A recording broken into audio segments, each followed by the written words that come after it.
In this video, I want to talk about the marketing research processes, the conventional ones and the new ones. So, the first thing which I would like to talk about is why a business graduate should appreciate the MR processes, marketing research processes.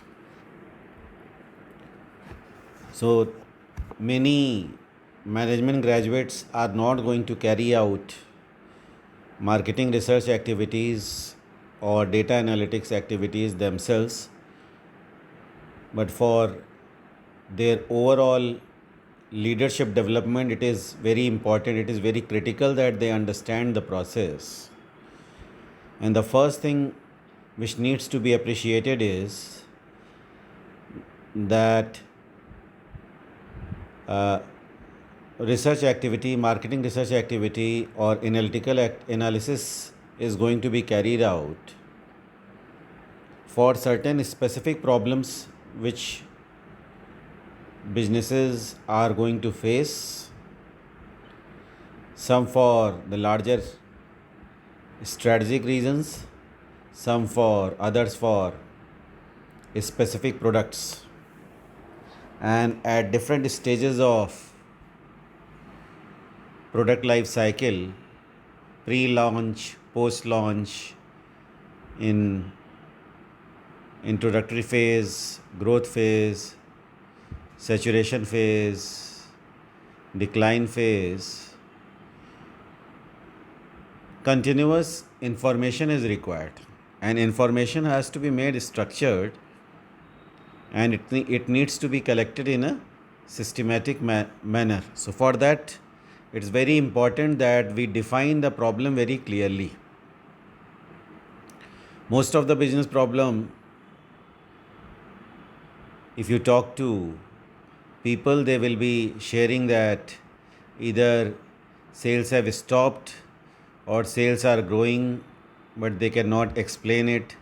Sales are stagnant. So that means diagnosis of the problem is the first thing which needs to be done. And we should be very clear what kind of marketing research problem needs to be addressed in a particular research. All the problems cannot be addressed in one single research.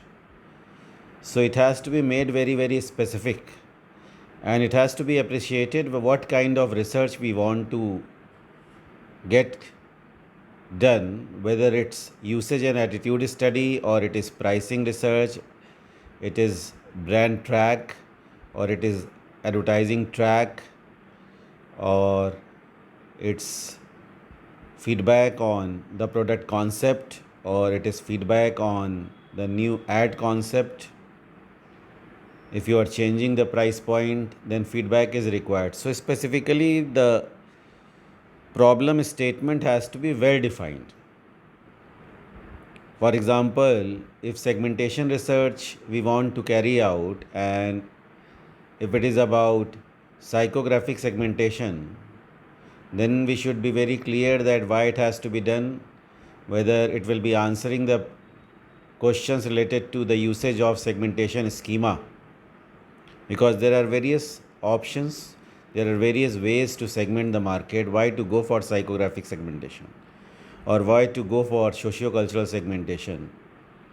Those questions need to be well defined, and accordingly research objectives need to be stated, that we want to understand consumers' usage pattern, their attitude towards the product category, their attitude towards life. Why attitude towards life? Because the products which we or services which we are going to consume are playing a very important role in our life. So the product and life fit has to be seen. The product and its fit with self and society has to be seen. That is why attitude towards life question needs to be explored in usage and attitude study, and using that attitudinal data or cultural data. If we are talking about big data, large cultural data is there on internet that can be used and that can be analyzed. So depending on what problem we have stated, like if you want to test response to the price changes which you are incorporating for your product, specific information may not be available on internet.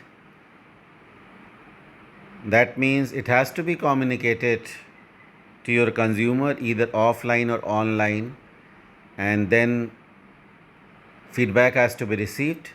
So today when we are developing the research plan, one of the major things which we need to consider, which aspect of research we are going to cover through offline mode, and what all things are going to be covered using online mode. So many a times our methodology is going to be mixed, and accordingly the plan has to be made. After that, information has to be collected using various approaches. As we know that there are three fundamental approaches to collect the information. First is the exploratory, where the initial relationship amongst variables, amongst concepts need to be deciphered.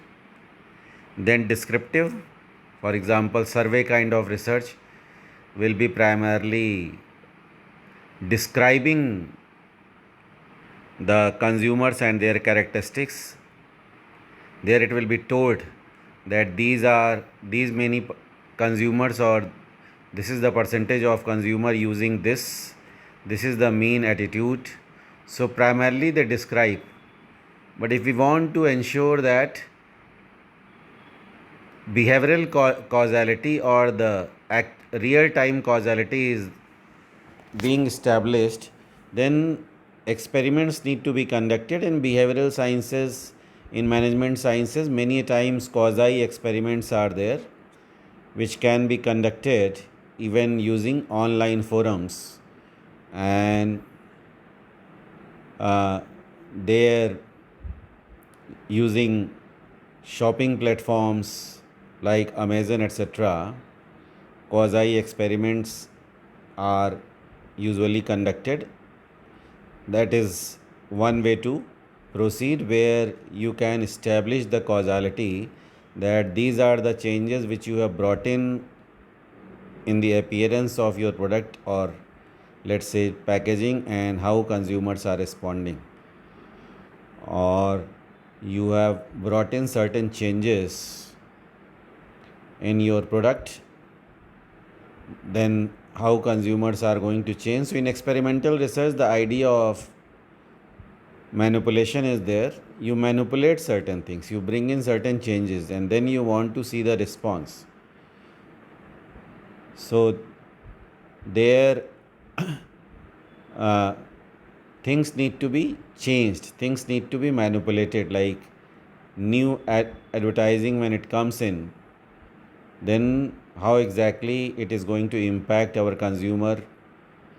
And there we have to ensure that ad likability, the liking of the advertisement, whether it can be attributed to the ad, or there are reasons in the environment because of which ad likability has been created. So that means we want to, in experimental research, we want to ensure that we want to find out up to what extent effect is due to the cause which has been which exists, or for which marketers are responsible. Then analysis of information has to be done after collecting it. Then later on, presentation of finding has to be done, and then accordingly decisions need to be taken. So today when we are looking at these steps in terms of collecting the information, in terms of making the research plan, and also in terms of analysis of the information, we cannot ignore big data or data analytics as it is done today, big data, the speed at which data is created is very high, so velocity is being talked about, and of course volume of data is another characteristic of big data which is highlighted, and variety of data is present. So some part of the data is behavioral data, both verbal, both textual and non-textual information is there. So photographs are there and verbatims are there and numbers are also there, like review data. If we have product review data, we are talking about number is going to be there, or you have launched one ad, so likability scores will be there. So data exists in various forms. Earlier these data had to be collected. Earlier, using qualitative research in physical settings, data related to photograph was collected, data related to art forms were collected. So that means on one hand we relied on what consumer told us, and then indirectly we tried to extract several other information which consumers won't be articulating straight away. So same thing is happening when we are talking about big data analysis.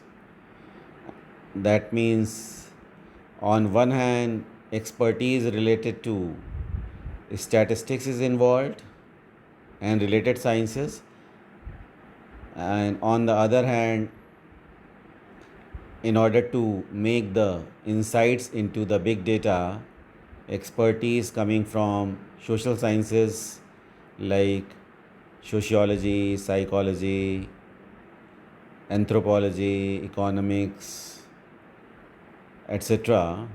is required. So management experts are supposed to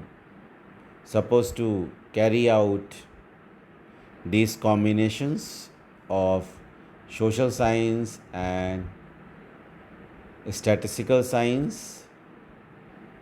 So those who enter into marketing research firms or data analytic firms, there this combination of expertise helps them, but everybody is not going to enter into this profession. Still, we need to appreciate that what kind of outputs are going to be there. Like conventional outputs, when we are talking about, so outputs related to correlations will be there, regressions will be there, jet test will be there, mu test will be there, Mann-Whitney test will be there, so many tests will be there, statistical test will be there, and output of that we will be analyzing in terms of statistics. And when we talk about techniques like data mining and NLP, text mining, web mining, machine learning, everywhere the indicators are different, but the fundamentals like association between the two things, association rules are there. For example, in data mining, the idea of confidence is also there in data mining. So association rules are there which fundamentally rely on the how two set of data is related to each other. And fundamentally, when we are trying to dig out the data, when we are trying to understand the data, if we appreciate it from the perspective of logic, we are trying to explore the relationship. Relationship might be of interdependence or dependence, whatever the nature of relationship exists. So when I say relationship, like consumer is enjoying his life, consumer is happy about it. If he is happy about it, then consumption of what is happening to Coke and what is happening to the time which he is going to spend on social media consumption. So media habit, coke consumption, and happiness movements, related movements of consumer. There are the three things which I talked about just now. The relationship amongst those need to be addressed. Here, what we are saying that in big data, some of these things are uh, getting captured straight away from those people's data who are relatively active on various platforms. So they are writing reviews, they are participating in social media acts, they are sharing their photographs on Facebook and Instagram, and they are also making comments. So these are, many times this population is young, who is quite active on it. Uh, but even non-young population, if I had to put it that way, they too are providing lot of data for big data analysis, where by using smartphones, by downloading various apps, providing their own profile data.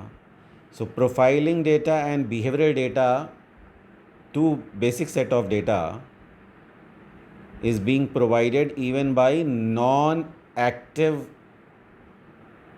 social media users. And there the expertise of analytics lie. They are trying to map this data, uh, trying to find out the relationship between consumer profiles and uh, their behavioral data, their consumption related data, like what kind of bank account they are having, how many times they are putting order on Swiggy or Zomato, what is the average spends made on Swiggy or Zomato, how many times they are booking uh, cabs on Ola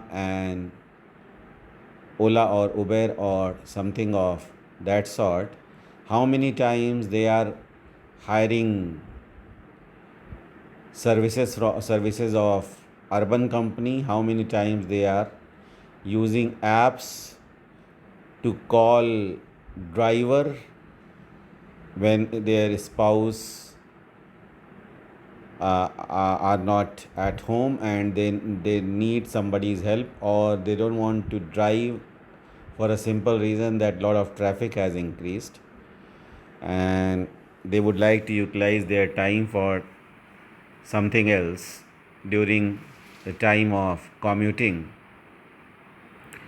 So continuous flow of data is coming from two things. One is through active participation on internet, another one is not so active but providing the basic data set, because we need to use those apps, we need to use those uh, email accounts, we need to use those IT services which are giving convenience to our life, and they are also fashionable. Without those things, life is going to remain incomplete. So now Swiggy data and Zomato data and Ola data is continuously available. Along with that, profile data is also available. So earlier, when the analysis happened, people will be talking about scanner data, like the data which is available at the level of retail. So there,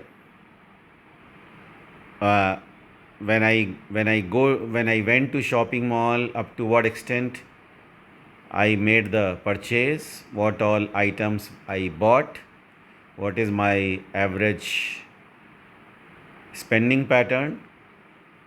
So now when even those malls are linked through apps, this data is getting integrated in online. So that is why we are saying that big data is no longer a choice, it has been integrated, or data analytics has been integrated into our systems, into all technologies, into all smart connected products which we are using, including the wearable technologies which are likely to come in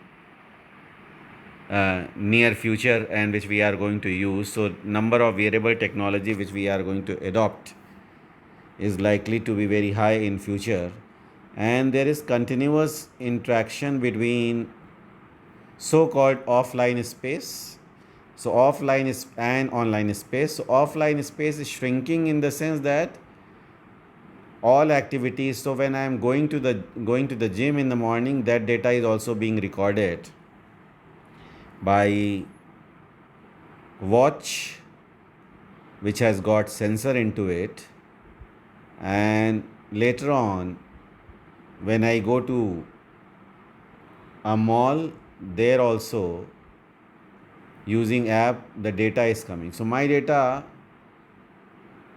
has been given to several marketing organizations, several companies. So when continuous flow of data is there, then there's a need to make meaningful insights from it, and that is why organizations are spending heavily on creating outputs and plans which are user friendly. Everybody is not going to write algorithm for the analysis, and many MBA graduates would not like to do so, because in Indian setting, if we talk about, many come from the background where they were into IT companies writing algorithm or codes. So same thing they don't want to continue. So everybody is not deep into algorithm writing or writing the formula. But what all graduates need to appreciate, irrespective of the functions which they choose, is the analysis of the is ability to find out the meaning for the purpose of decision making which is emerging from the output. That is why lot of investments are being made inside and also outside the respective companies, where the outputs are created in user friendly format. So given all this, what is most critical is to understand what all is happening in the market, what all kinds of research are being carried out, in how many ways they are being carried out, and what all meaning we can derive from those things. Thank you.